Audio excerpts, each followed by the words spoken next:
Public కి సమస్యలు వస్తే చెప్పుకునేందుకు సర్కారు టోల్ ఫ్రీ నంబర్లను పెడుతుంది. మీ ఏరియాలో రోడ్లు మంచిగా లేవా అయితే ఈ నంబర్కి ఫోన్ చేయండి, లేదంటే వాట్సాప్ నంబర్కి ఫోటో పెట్టి సమస్య ఏంటో చెప్పుకోండి. లంచం కోసం గవర్నమెంట్ ఆఫీసర్ ఎవరైనా ఇబ్బంది పెడితే అయితే ఏసీ బోలకు ఫోన్ చేయమని నంబర్ చెప్తారు. ఇట్లా సర్కార్ అన్ని ఆఫీసులకు ఫోన్ నంబర్లు పెట్టి పబ్లిక్ తిప్పలు అరుచుకునే ప్రయత్నం చేస్తుంది.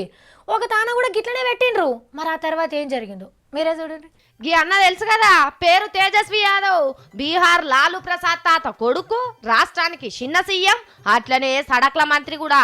మొన్నటి ఆనలకు ఏడేడా రోడ్లు ఖరాబ్ అయినాయో చెప్పుండ్రి, ఆఫీసర్లను పంపి బాగు చేపిస్తా అని పబ్లిక్లకు ఒక ఫోన్ నెంబర్ కూడా ఇచ్చిండు. 47,000 దాకా మెసేజ్లు వచ్చినాయి ఆ ఫోన్కు.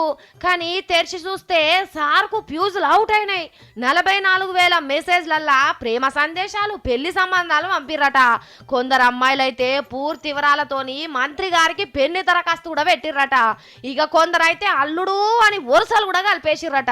నువ్వు ఊ అంటే చాలు మీ నాయనను ఒప్పించే బాధ్యత నాది అని భరోసా ఇచ్చిర్రట. ఉత్త 3,000 మెసేజ్లే మా ఏరియాలో రోడ్లు మంచకలేవని పెట్టిర్రట. 3 ముళ్ళ ముచ్చట యాద్ చేసే వరకు చిన్న సీఎం కూడా మస్తు సిగ్గుపడ్డాడు. లాలు తాతకు కోడలైదామని చాలా మంది ఎదురు చూస్తున్నట్టున్నారు. కానీ చిత్రంగా లేదు ఈ ముచ్చట. ఇట్లా చేసినాక మళ్ళీ పారి టోల్ ఫ్రీ నెంబర్ ఇస్తారా? సందు దొరికితే చాలు సంబంధాలు కలుపుకోవాలనే చూస్తాండ్రు.